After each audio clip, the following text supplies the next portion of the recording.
Good evening students, welcome to my YouTube channel Accurate Education Center. In my last video of coordinate geometry exercise 1.2, I taught you till question number 8. Question number 7. In this video I am going to teach you with question number 8. Okay? तो चलिए शुरू करते हैं. Question number 8 क्या है हमारा? Exercise 1.2 coordinate geometry question number 8. If A and B are the this and this respectively, find the coordinates of the point P such that AP equal to 3/7 of AB and P lies on the line segment AB. Question क्या है कि ए और B एक line segment form करते हैं, मतलब ए और B एक लाइन सेगमेंट है. तो देखो ए और बी एक लाइन सेगमेंट है, तो ए क्या है हमारे पास? ए है -2 और बी क्या है -2. ठीक है, ये देखो बी के कोऑर्डिनेट्स हमें गिवन है 2 -4. सबसे पहले मैंने लिख दिया ए के कोऑर्डिनेट्स और बी के कोऑर्डिनेट्स. ए बी क्या है? लाइन सेगमेंट है. ठीक है, कह रहा है P lies on the line segment A B. P इसमें कहीं पड़ रहा है, तो मान लेते हैं पी यहां पड़ रहा है. ठीक है, और इस P के कोऑर्डिनेट्स निकालने हैं x और y मान लेते हैं P के कोऑर्डिनेट्स. ठीक है, तो AB एक लाइन सेगमेंट फॉर्म करता है. इस लाइन सेगमेंट पे P कहीं पॉइंट है. ठीक है, और इसके हमें कोऑर्डिनेट्स निकालने हैं.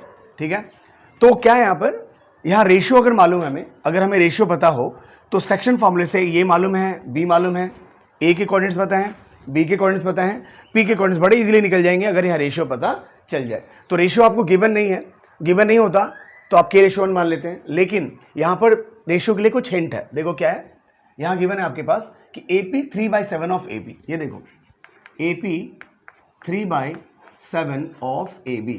ठीक है, आप क्या करो, AB को यहाँ लेके आइए. ठीक है, तो इसको हम लिख सकते हैं AP upon AB equal to 3/7. ठीक है, लिख सकते हैं ना. तो देखो क्या हुआ आपका, AP कितना आया? AP आ रहा है आपका 3 और AB कितना आ रहा है आपके पास? 7. देखो AP 3 AB 7. तो देख सकते हो आप AP यहाँ से यहाँ तक क्या पार्ट है आपके पास? 3 है. यहाँ से यहाँ तक पोर्शन क्या है? 3. ठीक है, तो लिख सकते हैं 3 रेशियो और पूरा कितना आपके पास? 7. तो AB आपके पास AP है 3 और ये जो पूरा AB है हमारे पास 7. AP है हमारे पास, AB पूरा कितना है? देखो AB कितना है? पूरा 7 और AP कितना है? 3. तो अगर AB में से AP माइनस कर दो तो PB कितना निकल रहा है? 4. तो यहाँ लिख देंगे 4. ठीक है, अब देखो आप रेशियो निकल गया. अब रेशियो निकलने के बाद अब इसमें हम सेक्शन फॉर्मूला यूज कर सकते हैं. ठीक है, सेक्शन फॉर्मूला यूज करके ये फर्स्ट क्वेश्चन बन गया हमारा. एक्सरसाइज 1.2 का फर्स्ट क्वेश्चन भी तो ऐसे ही था. ए गिवन थे, बी गिवन था, रेशियो पता था, पी एक्स वाई निकालना है. ठीक है, तो देखो सेक्शन फॉर्मूला यूज कर दीजिए. तो इस एक्स के लिए क्या करेंगे? एक्स के लिए यूज करेंगे m1 x2 plus m2 x1 upon m1 plus m2. ठीक है, अब देखो m1 क्या है आपके पास? ये देखो ये होता है m1, ये होता है m2, ये होता है x1 और ये होता है y1. a के कोऑर्डिनेट्स को क्या मानते हैं? x1 y1. b के कोऑर्डिनेट्स को क्या मानते हैं? x2 और y2. अब पुट कर दो. m1 क्या है हमारे पास? 3 और x2 क्या है हमारे पास? x2 क्या है हमारे पास? देखो m1 x2 तो 2 है. ठीक है, और प्लस m2 क्या है हमारे पास? 4 और x1 क्या है हमारे पास? -2. देखो m1 x2. ठीक है, m2 x1 upon m1 plus m2 तो 3/3 प्लस 4. अब देखो तो x क्या निकल गया हमारे पास? 3 2 जा 6, 4 2 जा -8 अपॉन क्या होगा? 7. तो x कितना निकल के आ गया हमारे पास? क्या निकल के आया? -2/7. ठीक है, देखो m1 x2 तो 3 इंटू क्या किया? 2 प्लस m2 x1. ठीक है, तो 4 इंटू 2 तो 4 2 क्या हुआ? -8 और 3 2 6 तो -2/7 आया. अब y निकालते हैं. y का फॉर्मूला क्या होगा? m1 y2 और m2 y1 upon m1 plus m2. ठीक है, अब देखो m1 क्या है? 3 तो 3 लिख दो. y2 क्या है? देखो y2 क्या है? -4 तो -4 लिख दो. प्लस m2 क्या है? देखिए 4. m2 क्या है? 4 और y1 क्या है? -2. ठीक है, ठीक है, अब देखो क्या लिखेंगे यहाँ पर? 3 + 4 m1 m2. तो y क्या निकल के आ गया हमारे पास? 3 4 जा -12 और प्लस 4 2 जा -8. ठीक है, देखो 3 4 जा -12, 4 2 जा -8 और अपॉन 7. तो क्या आ गया? -20 अपॉन 7. तो ये p के कोऑर्डिनेट्स हमारे ये निकले हैं. क्या? -2/7 और -20/7. तो p के कोऑर्डिनेट्स हमारे हो गए -2/7 एंड -20/7. ये हमारे p के कोऑर्डिनेट्स हमारे निकले हैं. क्लियर है? सिंपल. देखिए ये हमारा क्वेश्चन नंबर 9 है, ठीक है। Find the coordinates of the points which divides the line segment joining A and B into 4 equal parts. Means क्या बोला गया है कि ए और बी एक लाइन सेगमेंट है। ए और बी क्या है? लाइन सेगमेंट है। तो सबसे पहले एक लाइन सेगमेंट बना लीजिए ए बी, ठीक है। ए क्या है? ए के पॉइंट्स क्या है? -2 2, ठीक है। बी के कोऑर्डिनेट्स क्या है हमारे पास? 2 और 8, ठीक है।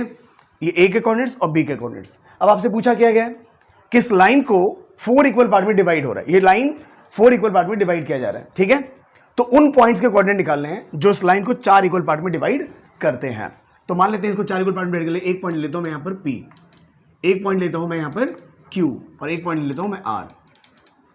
इस AP, PQ और QR और RB की खास बात क्या है कि AP, PQ, QR और RB इक्वल पार्ट्स में डिवाइड है। मतलब ये और ये इक्वल पोर्शन है, ठीक है, सारे इक्वल ही हैं।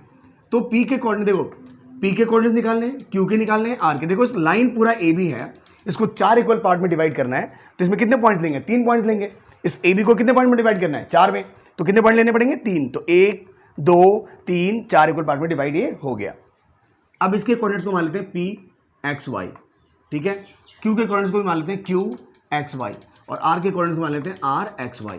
इनके हमें कोऑर्डिनेट्स निकालने हैं, ठीक है। अब ये कोऑर्डिनेट निकालने के लिए क्या करना है आपको? देखो PXY XY XY, ठीक है। हमें चाहिए यहाँ पर रेशियो। क्या चाहिए? रेशियो। अगर यहाँ के रेशियोज निकल गए तो ये कोऑर्डिनेट्स हमारे निकल जाएंगे। तो सीधी सी बात देखें, ये पोर्शन क्या इक्वल है। तो ऐसा करते हैं, यहाँ से यहाँ तक के पोर्शन को हम क्या मान सकते हैं? इक्वल है, तो इसको मान सकते हैं 1।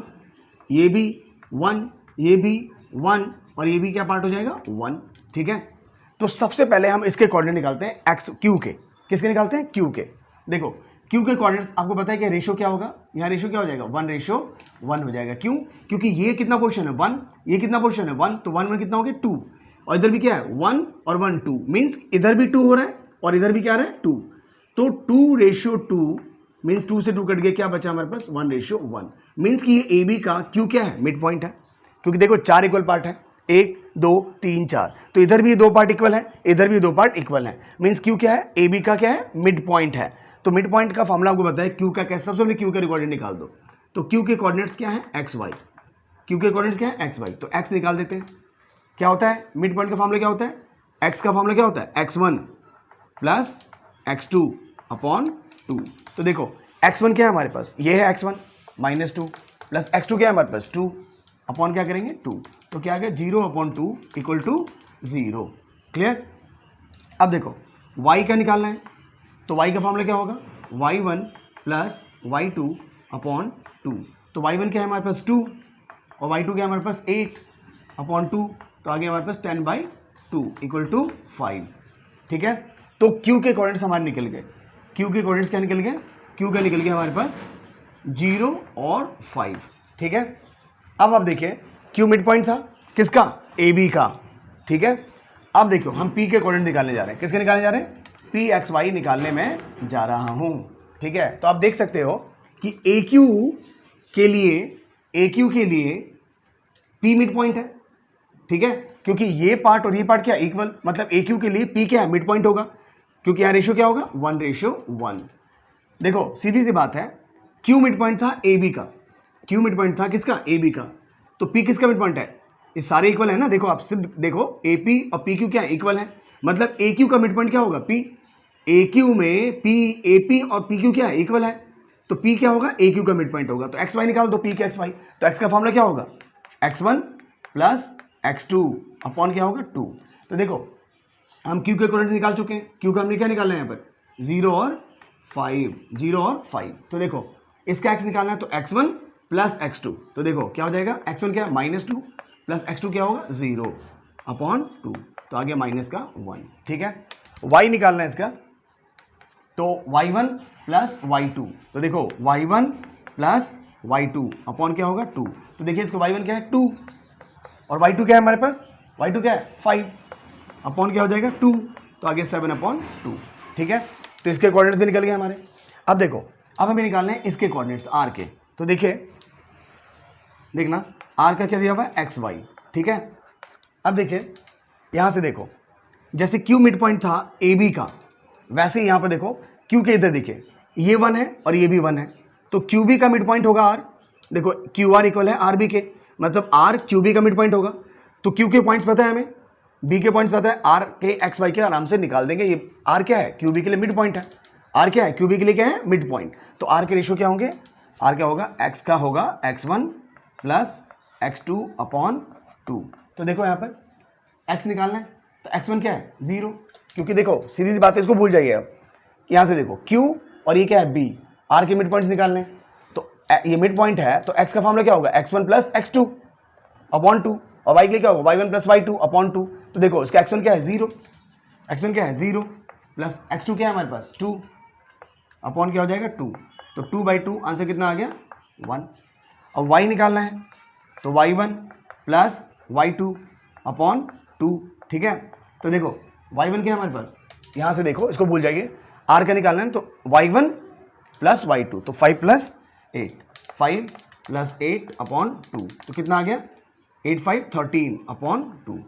तो इसका निकल गया हमारा कोऑर्डिनेट्स, r का निकल गया हमारा क्या 1 और 13/2। तो r के भी कोऑर्डिनेट निकल गया, p q का निकल गया यहाँ, p का निकल गया ये, और r के निकल गए कोऑर्डिनेट्स हमारे ये, ठीक है। तो ये क्वेश्चन नंबर था हमारा 9, क्लियर है। देखिए तो ये हमारा क्वेश्चन नंबर 10 है, ठीक है। क्वेश्चन नंबर 10 क्या है, find the area of a rhombus if its vertices are this this this and this. तो आपको क्या बोला गया है कि एक रोम्बस है, ठीक है। रोम्बस फॉर्म लीजिए, मैंने सबसे पहले रोम्बस फॉर्म कर लो, ठीक है। रोम्बस है जिसके वर्टिसेस आपको गिवन है, ठीक है।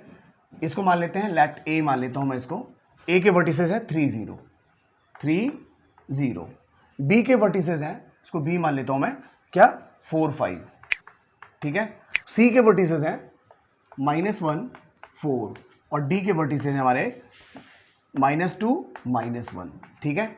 ए बी सी डी एक ऑर्डर में लेना है आपको, ए बी सी डी, ठीक है। अगर मैं यहां इशू किया तो ए बी सी डी या A B C D order में लेके चलना है, ठीक है। चलो हमें निकालना है एरिया, इसका एरिया निकालना है। तो सीधी सी बात है, एरिया ऑफ रोम्बस जो होता है, एरिया ऑफ रोम्बस वो होता है d1 into d2 upon 2, means diagonal 1 into diagonal 2 upon 2, ठीक है। Diagonal 1 into diagonal 2 upon 2। तो देखो इसके डायगनल्स क्या है हमारे पास, इसका डायगनल एक तो है हमारा BD और एक डायगनल क्या है हमारा AC, ठीक है। इसे तो कहते हैं डायगनल्स। तो एक डायगनल हमारे पास AC, तो इसको हम लिख सकते हैं AC इंटू AD अपॉन 2। तो डायगनल AC और डायगनल क्या चाहिए हमें BD। तो AC डायगनल कैसे निकलेगा, A मालूम है C मालूम है, तो आप सबसे पहले क्या निकालोगे AC और फिर क्या निकालोगे BD और यहाँ पुट कर देंगे। तो एरिया ऑफ रोम्बस होता है D1 इंटू D2 अपॉन 2। तो D1 हमारा AC और D2 हमारा BD है, ठीक है। D2 क्या है हमारा BD, ठीक है। तो एक डायगनल है AC और एक डायगनल है BD। अब AC डायगनल और BD डायगनल निकाल दो। देखो AC कैसे निकालेंगे, डिस्टेंस फॉर्मूले से। A क्या हमारे पास 3 0, ठीक है। C क्या है हमारे पास -1 4, ठीक है। अब AC निकाल दो आप। तो AC कैसे निकालेंगे, डिस्टेंस फार्मूला, इसे मान लीजिए x1 y1, इसे मान लो x2 y2। फार्मूला क्या होता है distance formula, x2 minus x1 का square plus y2 minus y1 का स्क्वायर, ठीक है। अब देखो x2 क्या है हमारे पास -1 -3 का क्या करेंगे हम स्क्वायर, प्लस y2 क्या है हमारे पास 4 -0 का क्या करेंगे स्क्वायर। तो देखिए क्या आया AC, -1 और -3 -4 का स्क्वायर और +4 का स्क्वायर, ठीक है। तो क्या आ गया हमारा -4 का स्क्वायर 16, ठीक है। 4 का स्क्वायर 16, अंडर रूट क्या आ गया हमारे पास 32। अब 32 को आप तोड़ोगे तो क्या आएगा 2 इंटू 2 इंटू 2 इंटू 2 इंटू 2, ठीक है। 2 का पेयर बन गया, तो जिनका पेयर बन जाता है वो बाहर आ जाते हैं, और अंडर रूट 2 तो क्या आ गया 4√2, ये निकल गया हमारा डायगनल AC, ठीक है। अब यहाँ निकाल दो अब डायगनल BD, क्या निकाल दो डायगनल BD। देखिए B क्या है हमारे पास 4 5, और D क्या है -2 -1, ठीक है। अब निकालना क्या हमें BD, क्या निकालना है BD। तो आप डिस्टेंस फॉर्मूला का यूज करो, ठीक है। तो ये क्या है x1 y1, ये क्या है x2 y2, ठीक है। तो फॉर्मूला क्या होता है x2 माइनस x1 का square plus y2 minus y1 का स्क्वायर। अब देखिए x2 क्या है हमारे पास -2, माइनस y1 x1 क्या है 4, तो 4 का स्क्वायर कर देंगे, प्लस y2 क्या है -1 माइनस y1 क्या है 5 का स्क्वायर कर देंगे। देखो y2 माइनस y1, पहले क्या कहते हैं मैंने x2 माइनस x1, तो -2 -4 प्लस y2 माइनस y1, तो y2 क्या है -1 और y1 क्या है -5। अब देखो ये क्या आ जाएगा BD, -2 -4 -6 का क्या करेंगे स्क्वायर, -1 -5 -6 का क्या करेंगे स्क्वायर, तो क्या आ जाएगा -6 का स्क्वायर प्लस 36 -6 का स्क्वायर प्लस 36, तो अंडर रूट के आगे 72। अब 72 को तोड़ दो, तो 3 3 जा 9 इंटू 2 इंटू 2 इंटू 2, क्या देखा आपने 3 का पेयर बना 2 का पेयर बना, तो देखो 3 का पेयर बन गया 2 का पेयर बन गया और एक 2 सिंगल रह गया। ठीक है, तो 3 का पेयर बन गया 3 बाहर 2 बाहर अंडर रूट 2, तो क्या आ गया 6 रूट 2। तो ए और सी लिखकर ए सी निकाल दिया मैंने डिस्टेंस फार्मूले से, बी और डी लिखकर मैंने बी डी निकाल दिया डिस्टेंस फार्मूले से। ठीक है, तो ए सी और बी डी दो डायगोनल्स थे, ए सी और बी डी क्या थे, दो डायगोनल्स थे, मैं निकाल दिया। तो एरिया ऑफ रोम्बस का फॉर्मूला होता है D1 इंटू D2, मतलब डायगोनल 1 ए सी डायगोनल 2 बी डी। ठीक है, अब ए सी निकाल चुके हैं हम, कितना निकाल चुके हैं 4 रूट 2, तो यहाँ ए सी की जगह दो 4 root 2 upon 2 into B D कितना है हमारे पास, बी डी की बी डी कितना है 6 रूट 2 6 रूट 2। अब आप देखो रूट टू कितना हो जाएगा 2 और 4 6 जा 24, 4 6 जा 24 और रूट टू 2, तो 24 इंटू क्या आ रहा है हमारे पास 2 अपॉन नीचे क्या है 2, 2 से 2 कैंसिल कर दो। देखो 4 6 जा 24 और रूट 2 इंटू 2, तो 2 से 2 कैंसिल हो गया, आंसर क्या बचा 24।